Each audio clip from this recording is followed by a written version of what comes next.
Bakunzi ba radiyo inkingi turabashuhuje kuri uyu munsi tubafitiye umushyitsi w'imena ari we Rwarinda, akaba ari umukomiseri, umwe mu bakomiseri ba FDI. Akaba rero uyu munsi yashatse kutuganirira ku kibazo abantu benshi bakunze kwibaza, abenshi bakabura hari n'igisubizo ku kibazo cy'impamvu FPR yashatse gufata ubutegetsi igatera intambara yahitanye abanyarwanda benshi, intambara yagize inkurikizi ku banyarwanda aho bari hose, ndetse hashize imyaka 25 ibyo bibaye, ariko n'ubu ngubu iyo ntambara iracyafite inkurikizi kuri munyarwanda wese, yaba ari uri mu gihugu yaba n'uri hanze. Bwana Rwarinda rero akaba yaribajije icyo kibazo, ariko akaba yagerageje gushakisha ibisubizo. Uyu munsi rero akaba agira ngo agerageze kutugeza kuri bikeya ku bisubizo yashoboye kutugereraho. Bwana Rwarinda, nagira ngo ubanze usuhuze abumva radiyo inkingi kuri uyu munsi. Madame Primitive, ndagushimiye, urakoze. Nitwa Rwarinda Pierre Celestin, nkaba nyine ndi umwe mu bakomiseri ba FDI. Ndasuhuza abakunzi ba radiyo FDI inkingi, nkaba nsuhuza n'abandi bose batwumva ari ubu ngubu ari n'abazatwumva nyuma. Mwese ndabifuriza ibihe byiza. Nanjye rero muri kumwe uyu munsi akaba ari Primitive Mukarwego, uri muri studio ya radiyo inkingi hano i Buruseli mu Bubiligi. Ubwo rero tubahaye ikaze, kandi duhaye ikaze n'abaduteze amatwi bose aho bari hose, haba mu Rwanda no mu bindi bihugu, ku bantu bose bakunda kumva radiyo inkingi. Nk'uko nari maze kubivuga, wagerageje gushakisha igisubizo umuntu yaha ikibazo abantu benshi bakunze kwibaza, kuki FPR yahisemo intambara kandi ikaba igaragaza ko yari yiherekejwe n'ubugome n'ubwicanyi kugira ngo ishobore gutsinda, kugira ngo ishobore gufata ubutegetsi. Ubwo nagira ngo wenda urebe ukuntu wadutangirira, ukuntu uduha igisubizo cya mbere kuri icyo kibazo. Ndagira ngo ngushimire Madame Primitive ko umpaye umwanya wo kuvugira kuri radio. Iyo wicaye ugatekereza, wibaza ukuntu FPR yatsinze. Kuba FPR inkotanyi zaratsinze ntabwo ari uko zarushije abandi ibitekerezo bizima byubaka u Rwanda, yewe nta nubwo ari uko zarushije abandi ubutwari ku rugamba, ahubwo nuko zarushije abandi ubugome n'ubwicanyi. Niyo mpamvu inkotanyi zatsinze intambara, niyo mpamvu zafashe ubutegetsi mu Rwanda, niyo mpamvu zafashe igihugu kugeza n'uyu munsi zikoresheje ubugome n'ubwicanyi.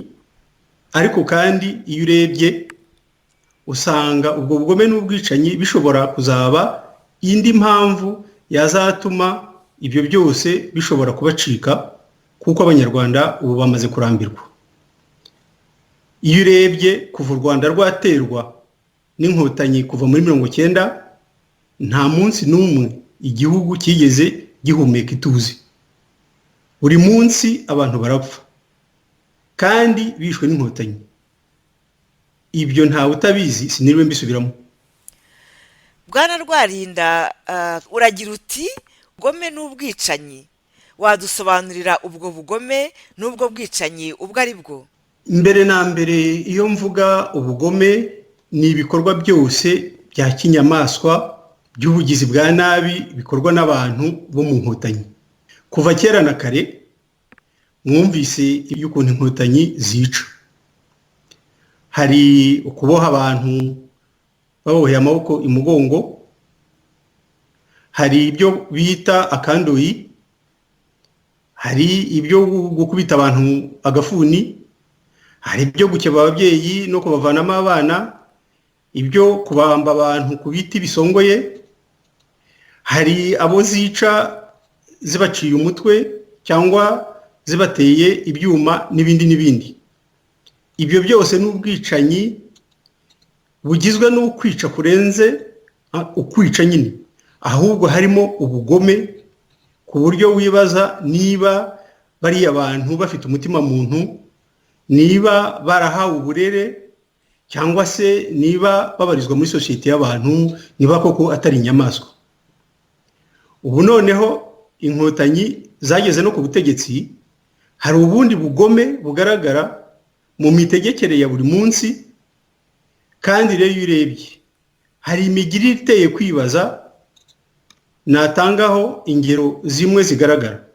Urugero, habayeho konesha imyaka y'abahutu, habayeho gutemagura intoki no kurandura imyaka iteze, habayeho gutegeka guhinga igihingwa kimwe kidashobora gutunga abaturage umwaka wose no gutunga, habayeho gutoteza abantu hagamijwe kubambura utwabo cyangwa kubaho cyangwa abakozi babishishikariye ku buryo babifitemo icyo bigejejeho, n'ibindi n'ibindi.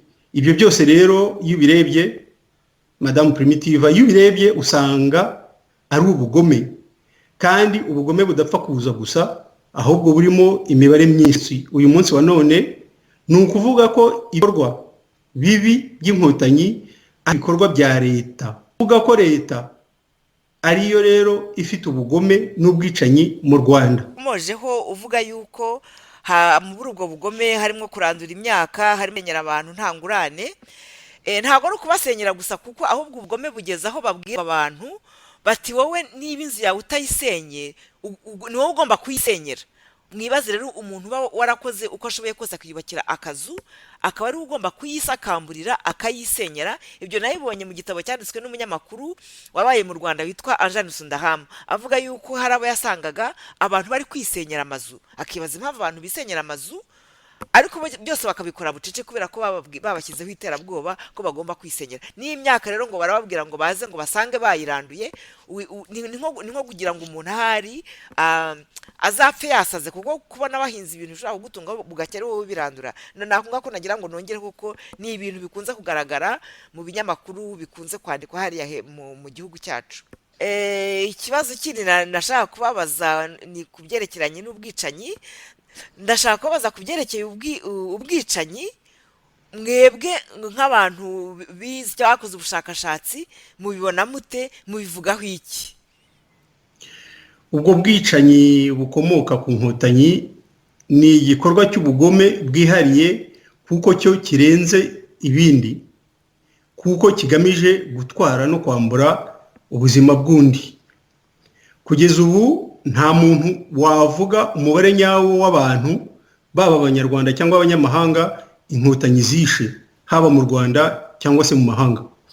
Abanyarwanda bari imbere mu gihugu babaho mu iterabwoba rikorwa na leta, ni ukuvuga terrorisme d'etat, kuko buri wese yumva ashobora kugirirwa nabi kugeza aho gupfa igihe icyo ari cyo cyose. Ni ukuvuga ko bataye icyizere cyo kubaho neza cy'ejo hazaza, usibye abo mu gatsiko. Ubundi mu gihe leta ariyo itoteza abaturage kandi ariyo yarishinzwe no kubarengera, ni ukuvuga ko abanyarwanda bagombye gutabarwa n'amahanga mu byo bita droit d'ingérence, nk'uko byagiye biba urwitwazo mu ntambara zo muri Iraq na Libya. Uretse ko mu Rwanda ho bitaba ari urwitwazo, ko ahubwo byo byaba bifite ishingiro. Byaba bifite ishingiro, ariko iyo urebye ibibera hariya mu karere k'ibiyaga bigari, usanga harimo amahanga menshi abifitemo inyungu. Wenda uraza kubidusobanurira, reka mbanze nkubaze ikindi kibazo wenda kiri butume ushobora kudusobanurira impamvu kugeza ubu ngubu imyaka 25 ishize nta bantu baragira bavuga bati kiriya gihugu bari abaturage bakirimo bararengana, buriya butegetsi ni igitugu gikabije, reka turebe uko twabatabara. Ikibazo rero kindi nibaza, urashaka kuvuga se ko ubugome n'ubwicanyi bwa FPR ari ibya none, cyangwa se ni ibintu batangiye bakora, cyangwa se babikuye hehe? Kuki ubutegetsi bwabo burangwa n'ubugome bukabije burenze imyumviro y'umuntu? Iyo urebye ubugome bwa FPR, yego ni ubwa none kuko bukorwa uyu munsi, ariko ntabwo butangiye none. ubugome bwa FPR bwatangiye kera kandi n'ayo mahanga tuvuga ararebera kuko abifitemo uruhare. Muzi ko inkotanyi za FPR zitangira abari ku isonga bakuriye mu ngabo za Uganda, barwanye mu ngabo za NRA, n'abantu bagiye mu mitwe yitwaje intwaro bakiri bato, abenshi nta yandi mashuri bize. Muri iyo mitwe niho bavanye uburere bushingiye ku gukoresha imbunda no kumva ko ukoresha imbunda ukayitunga abantu ukabambura utwabo. Ibibi birenze urugero mu kwica byari byaratangiye na kare bikorerwa ku baturage ba Uganda igihe izo nsoresore zafatanyaga na Museveni gufata ubutegetsi muri Kampala.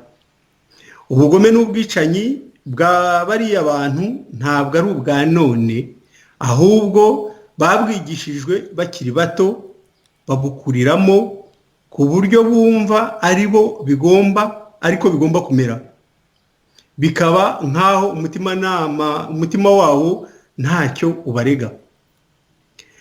Muribuka ko bamaze no gushyiraho FPR, iyo migirire yarakomeje igihe barwanaga mu mashyamba, bihurirana n'uko hari amahanga yari abashyigikiye kandi agahumiriza kuri ibyo bikorwa bya kinyamaswa kugeza na n'ubu. Aho bafatiye leta rero ni nacyo kibabaje, aho inkotanyi zimariye gufata ubutegetsi bitwara gutyo. Umuntu akaba yakwibaza impamvu abantu bamaze imyaka 25 ku butegetsi batigeze bahindura isura ngo bagaruke mu nzira nziza yo kubana no gukundirana, aho guhora mu bwicanyi budashira. Aha niho tugeze igihe cyo gusubiza ikibazo nyamukuru cyo kugira tuti ni kuki FPR yahisemo ubugome n'ubwicanyi nk'intwaro yo gutsinda. Impamvu ni nyinshi. Icyambere, uburere bakuriyemo bwo kwicana, bari mu mitwe ya gisirikari hirya no hino. Ariko iyo mvuze gutyo mba mvuga cyane cyane abari ku isonga rya FPR, bamwe ari nabo bafata ubutegetsi ari bo bafata ibyemezo mu butegetsi iki gihe. Bitavuze ko abari muri FPR bose bakuriye muri ubwo burere, ahubwo hari abandi bakuze nyuma bakorera mu bundi burere ariko kugeza ubu badafite ububasha bwo gufata ibyemezo mu Rwanda. Indi mpamvu ya kabiri FPR yahisemo ibyo nuko yashyigikiwe n'amahanga, ayo mahanga akaba yari afite inyungu mu karere, agasa naho yabahaye carte blanche yo kwica. Ariko cyane cyane FPR kugira ngo ihitemo ubugome n'ubwicanyi nuko itari yiyizeye. Nukuvuga iki? Uko kutiyizera nukuvuga ko nta burere bari barabonye buhagije, amashuri make, kudashobora guhangana, kutamenyera gukurikiza amategeko kuko bitabaha avantage na superiorité. Niyo mpamvu bahisemo ubwo bugome. Inkotanyi zasanze iterabwoba ari ryo nzira ya bugufi yo kugera ku butegetsi, kwigwizaho umutungo, guhabwa ibyubahiro. Ngaho rero ahakomoka terrorisme d'etat ikorwa mu Rwanda ubu ngubu na FPR. Urakoze kuri ibyo bisobanuro duhaye, ariko ntabwo ndashira amatsiko kuko ibyo uvuga biragenda bimpa ikindi kibazo. Nkaba nibaza ku iterabwoba umaze gukomozaho, none si iryo terabwoba rikorwa na leta, ubona ari rikorwa na leta, umbabarire, ubona ari iki inkotanyi zikuramo cyangwa se nizihe ngaruka bifite ku gihugu cy'u Rwanda? Iyo urebye kuba inkotanyi zarahisemo iryo terabwoba bifite avantage bibaha. Icyambere nuko nta muntu ubahagarara imbere, personne ne leur résiste. Ni uburyo bwo kwigarurira igihugu vuba. Aho bageraga hose bararasa bakica, abashoboye guhunga bagahunga, bo bagafata umutungo, bagafata imisozi, bakabigira ibyabo. kuri bo gukora iyo terorisme ari igihe cyo kurwana ari n'ubu ni uburyo bwo gukira vuba kuko bashaka wese bamwambura utwe. Ikindi ni uko abari barabuze ishema bituma bumva ko noneho babaye ibihangange, ariko baba bazi neza ko bibeshya kubera rero fragility. Aha niho iyi situation ihurira na biriya byo kubeshya byo mu nkotanyi, bivuze ko inkotanyi ziba zibashaka kwerekana isura zidafite, ziyerekana uko zitari. Ikinyoma kijyana nuko kutiyizera. Ingaruka rero muri iyo terorisme bakora nuko ubu mu Rwanda hari abantu bari hejuru y'amategeko, ugasanga mu gihugu hose harabaye umuco wo kudahana, ukaba warahawe intebe mu gihugu.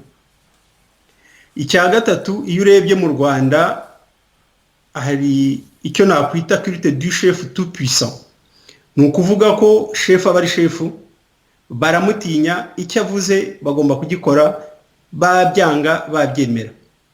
Niba abantu bavuga bati igihugu twarakigaruye kirimo hayise puruvi kirimo krenye, ni ukuvuga ko abaturage bashobora kunyanga, icy'ingenzi nuko bantinya, ibyo mvuze byose bakabikora.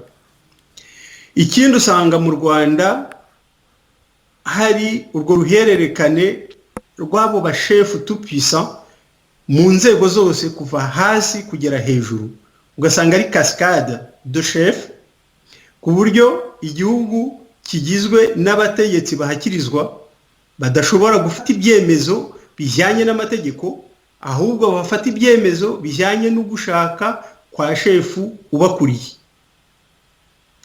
Ugasanga nanone indi ngaruka mu gihugu ni ubwoba bwatashye mu mitima ya bose ko buri wese ntawe bitageraho ubu ngubu. Yewe n'abakomeye bamwe batinya abashefu babo. Kubera iki? Kubera ko nta mategeko arengera buri wese. Ugasanga mu Rwanda ubu ngubu abategetsi banzwe na rubanda, ariko iyo rubanda idashobora kubivuga, ibaho yigengeseye itegereje impinduka. Ngibyo rero ibyo opposition turimo natwe, ngibyo byo opposition. Umbabarire, opposition ubwo ni ukuvuga abatavuga rumwe na leta. Ye, twebwe abari mu mashyaka atavuga rumwe na leta, ngibyo ibyo tugomba kumenya, tukamenya ko situation ari uko imeze, noneho tugashaka ibisubizo tugendeye kuri uku kuri. Uragira uti hari abayobozi, abategetsi bose ni abantu batera ubwoba ku buryo abaturage babona yuko bari kubagirira ubugome, bari kubahemukira, ariko ntihagire utinyuka kugira icyo avuga. None se abo wita abo bategetsi, abo wita abayobozi ni bande? Iryo terabwoba rikorwa nande? Abo twavuga ngo nibo bantu mbese bari imbere muri uko gukorera iterabwoba abaturage, wavuga ko ari nk'abandi? Iyo urebye abantu bakora iyo terorisme d'etat, kuko abantu bose bagomba kubibona ko mu Rwanda hari iterabwoba. Ubundi bavuga ko ngo iterabwoba rikorwa n'imitwe yitwaje ibirwanisho, ariko mu Rwanda ho ni particulier. Mu Rwanda ni terorisme d'etat. Abantu bayikora abo nakwita les acteurs du terrorisme d'etat, icya mbere ni inzego z'ubutegetsi, mu gifaransa nakwita les institutions. Ariko izo nzego z'ubutegetsi nazo tugomba kumenya ko buri rwego rufite abantu baruhagarariye, barurimo barufatamo ibyemezo. Ntiduhore tuvuga gusa ngo ni FPR ni FPR, ahubwo abo bantu nabo tukaberekana, tukabatunga urutoki, tukavuga tuti niba hari ibintu bitagenda neza mu rwego runuru, nuko hari kanaka uruhagarariye cyangwa urutegeka udakora akazi ke. Abandi bakora bafatanya muri iyo terorisme d'etat, ndibuze ko bagarukaho na abantu nakwita abamotsi ba leta n'abandi bantu leta ikoresha mu mayeri kugira ngo igere ku byishaka. Ubwo rero muri izo nzego arizo mpereyeho, abaza ku isonga cyane cyane ni abapolisi n'abasirikari. Urebye nibo birirwa bafata abantu bakababoha, bakabakubita, bakabarasa izuba riva, abandi bakabashyira muri za gereza ku maherere. Urundi rwego rwa kabiri ni urwego inzego zishinzwe iperereza, harimo iriya RIB ishinzwe ubugenzacyaha n'izindi nzego z'iperereza za renseignement za leta. Izo nazo iyo zifatanyije n'abapolisi n'abasirikari nizo zirirwa zibuza rubanda uburyo mu kubiyenzaho, mu kubacuza utwabo, kuhanyereza no kubica mu ibanga ku buryo ntawe uzaba nkuru. Ugasanga imirambo iratoragurwa ubutitsa hirya no hino mu gihugu, nyamara ntihagaragazwe abakoze ayo marorerwa. Urundi rwego rwa gatatu ni inzego z'ubutabera, usanga zo zarabuze ubutabera, ahubwo zashyiriweho kuba igikoresho cyo kurenganya rubanda mu kintu kimeze nk'ikinamico ridakurikiza amategeko. Izo nzego z'ubutabera navugamo Minisiteri y'Ubutabera y'ubwayo, nkavugamo parike n'ubugenzacyaha n'ubushinjacyaha, ndetse n'urwego rwa za gereza. Iyo urebye rero ingero zitari kure muri ibyo bintu by'akarengane, mwabonye mwese ibyakorewe umuryango wa Rwigara, Asinapol, mukareba ibikomeje gukorerwa abayoboke b'ishyaka FDU inkingi na presidente waryo Madame Victoire Ingabire. Iyo urebye uko bakomeje gusiragizwa mu nzego z'iperereza, mu bushinjacyaha, mu bintu bimeze nk'ikinamico, ibyo byose usanga ari iterabwoba. Ni ingero nke mvuze zirebana n'iterabwoba, ukongeraho ndetse ku bayoboke bacu inyerezwa rya vice perezida wa mbere Twagirimana Boniface, iyicwa rya bwana Anselme Mutuyimana. Umuntu yakongeraho mbabarire na Madamu Iragena Irimine nawe kugeza ubu ngubu baramunyereje, nta wigeze abona n'umurambo, kandi imyaka imaze kuba myinshi aburiwe irengero. Ibyo byose rero ni iterabwoba, ndetse muri iryo terabwoba ndongeraho na Habarugira Jean Damascene wishwe mu karere k'Iburasirazuba. Abo bose rero ni ingero zigaragara z'iterabwoba rikorwa na leta, kandi usanga nta n'iperereza rikorwa ngo noneho ukuri kugaragare. Nari maze kukubwira urwego rw'abapolisi n'abasirikari, inzego z'iperereza, inzego zishinzwe ubutabera, ariko hiyongeraho cyane cyane n'urwego rw'abantu bita daso, bari abantu bameze nk'abapolisi baba muri za district, usanga bitwara nk'abagizi ba nabi, usanga baranyanyagijwe mu gihugu hose, bakaba bakorana n'inzego z'iperereza hamwe n'abapolisi mu kubuza abaturage amahwemo, babatera ubwoba, babasahura utwo batunze, batunga agatoki uwo ari we wese batiyumvamo, bityo bikarangira bamwikijije. Ngizo muri make inzego na komaho agatoki mu zikora iterabwoba zikwiye kubibazwa. Ariko nanone nubwo ari inzego, twibutse ko ziba zihagarariwe n'abantu. Iyo urebye nko mu rwego rwa gisirikari, hari Ministre General Robert Murasira, hari Chef d'Etat Major General Nyamvumba. Abo ni abantu bakwiye kubazwa ibikorwa bimwe na bimwe biba byakozwe n'abasirikari. Ntibumve ko kuba bari muri iyo myanya byonyine bihagije, ahubwo mu cyitwa responsibility, accountability, bagomba kubibazwa. Iyo ugiye mu gipolisi kiyoborwa na Dan Munyuza ndetse na General Mariza Munda, abo bantu bagombye kumva ku giti cyabo ko bafite inshingano, niba baziteshutseho bagombye kuzibazwa hakurikijwe amategeko. Iyo urebye urwego rw'ubugenzacyaha, iriya bita RIB, Rwanda Investigation Bureau, ikuriwe na General Jano Ruhunga n'umuvugizi wayo Modeste Mbabazi, nabo kuba nta maperereza bagaragaza ngo bashyire ahagaragara, ni uguteshuka ku nshingano zabo, bivuga ko nabo bagombye kubibazwa. usibye rero izo nzego navuze, ndongeraho noneho n'abandi bantu navuga ko batari mu nzego z'ubutegetsi ahubwo bameze nk'abamotsi bakoreshwa na leta, ariko mu rwego rwo gukwirakwiza urwango n'ingengabitekerezo yo kwibasira abatavuga rumwe na leta. Aha natanga ingero mpereye ku magambo agenda avugwa cyane cyane n'uwitwa Bizimana Jean Damascene, General Kabarebe, witwa Ruberi Rudatsimburwa n'inyandiko ze, ndetse nakongeraho n'ibinyamakuru bikwirakwiza imvugo mbi, urwangano no gushaka kwibasira abantu, harimo igihe.com, harimo Kigali Today, harimo Rushyashya, harimo New Times. Ibyo byose abo bose nabo navuga ko ari abafatanyacyaha mu iterabwoba rikorwa na leta.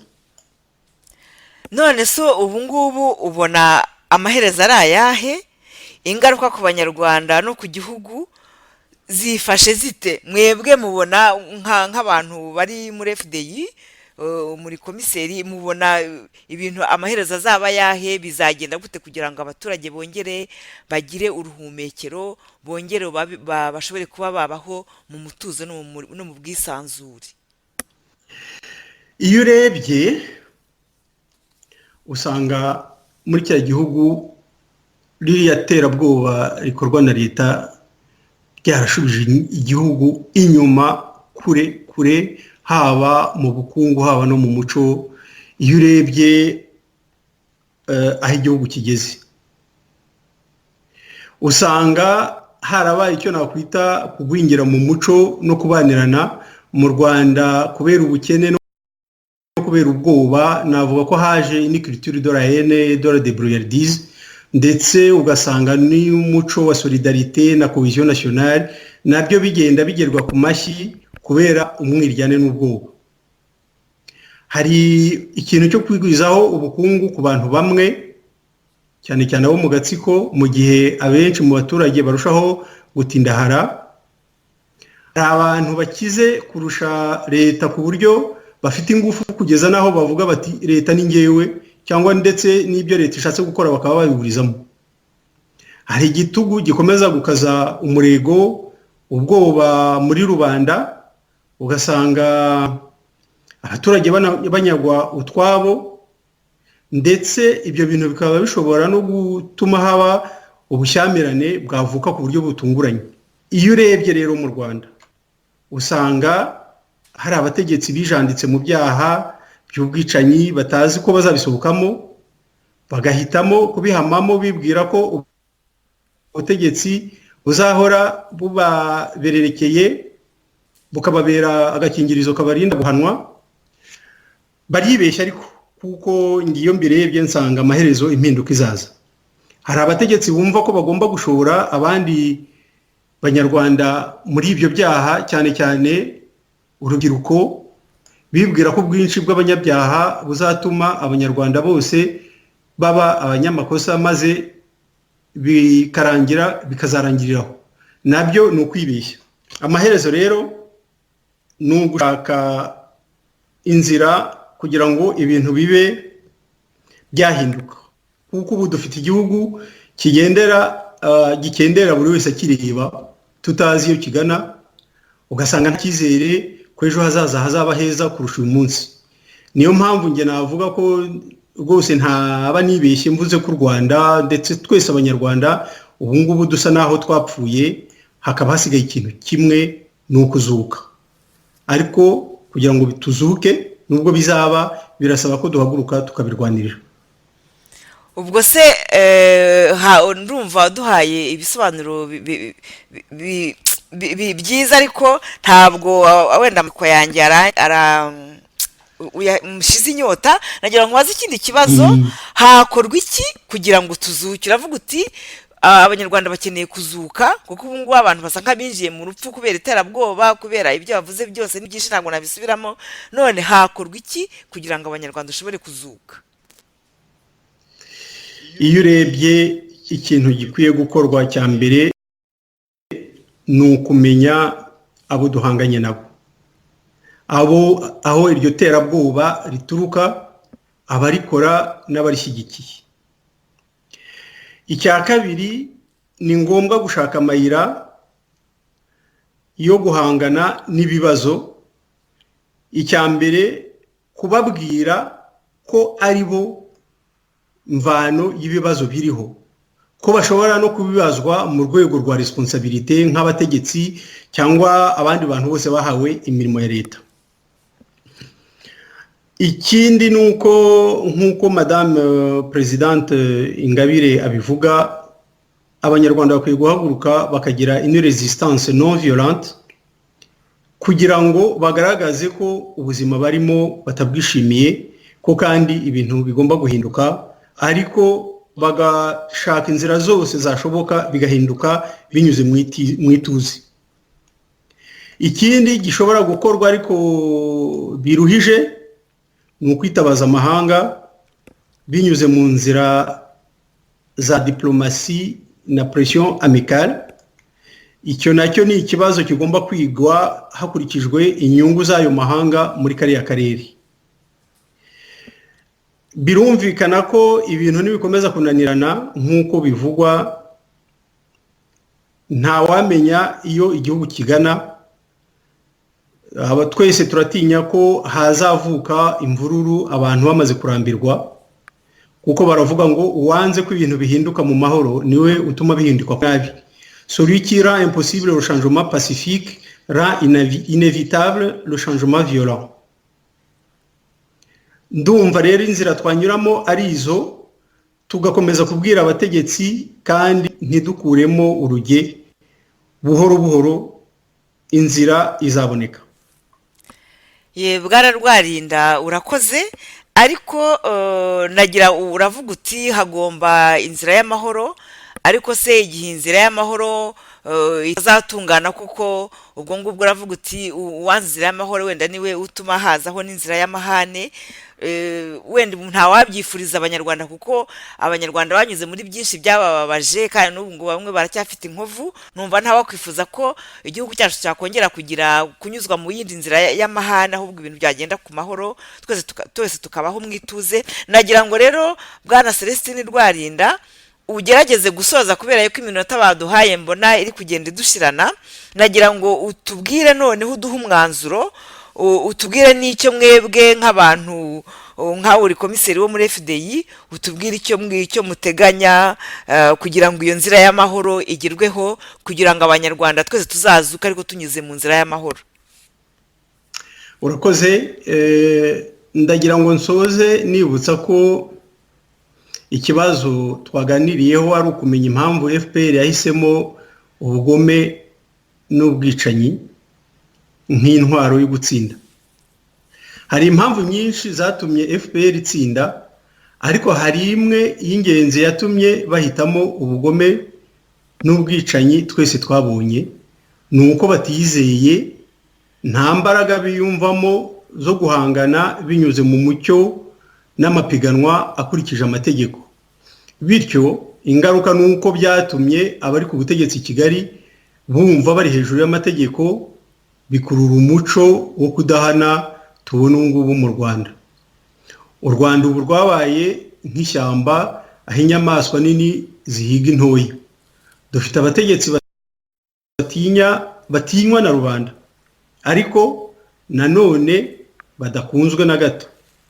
Abategetsi baravuga amagambo y'urwango n'iterabwoba, bararushanwa mu kubeshya bashaka kwiha isura badafite, kuko bumva nyine ntayo bashobora kugeraho. Barabeshya bashaka kwikundwakaza ku bashefu babo, kuko babatinya, bakumva bihindutse gato abo bashefu batuma ubuzima bwabo buhagwa. Muri ibyo byose umuturage urebye niwe uhagwa. Nta mutegetsi uvuga ijambo rihumuriza abaturage, nta n'umwe uvuga amagambo nk'aya Victoire Ingabire.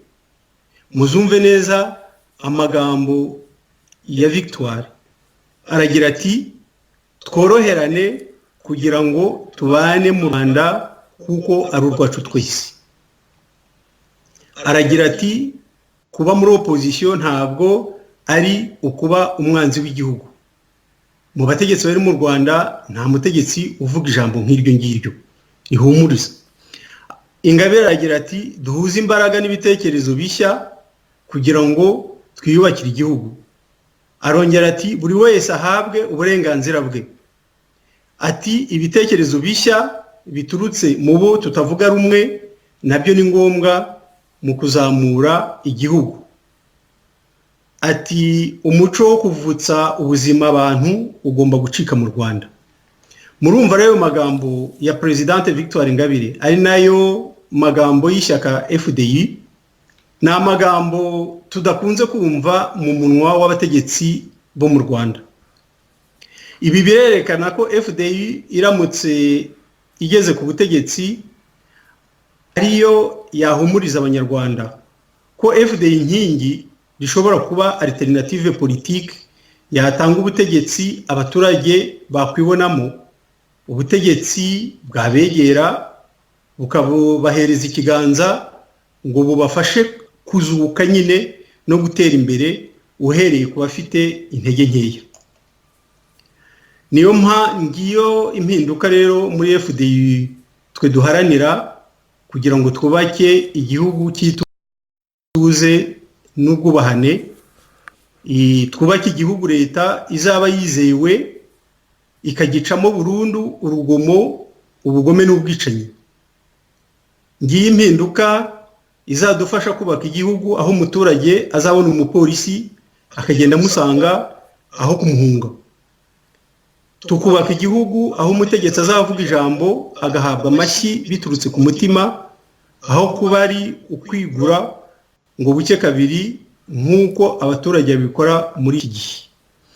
Ngibyo rero Madame Primitiva uko mu ishyaka tubibona, nuko dushaka ko impinduka yaza mu mahoro kugira ngo abana b'u Rwanda turubanemo twese. Murakoze cyane Bwana Celestine Rwarinda ibisobanuro muduhaye, ubwo kandi nkaba nshimira n'abandi wenda baduteze amatwi kubera yuko ibintu mutubwiye byo muri FDI muteganya mushyize imbere ni ibitugaragariza yuko ishyaka FDI inkingi ari ishyaka rishingiye ku mahoro, ari ishyaka riharanira amahoro, kandi ari ishyaka rishaka ko umuturage wese abaho mu bwisanzure, abaho akaba yarya akaryama agasinzira nta muntu uza kumuteraho rwaserera. Ubwo rero nkaba mbashimiye kandi mbifuriza gukomeza kugira umunsi mwiza. Murakoze, ubwo naho ubutaha. Ndabashimiye, mwakoze kumpa uyu mwanya wo gufata ijambo kuri radio yacu. Mugira amahoro. Murakoze cyane.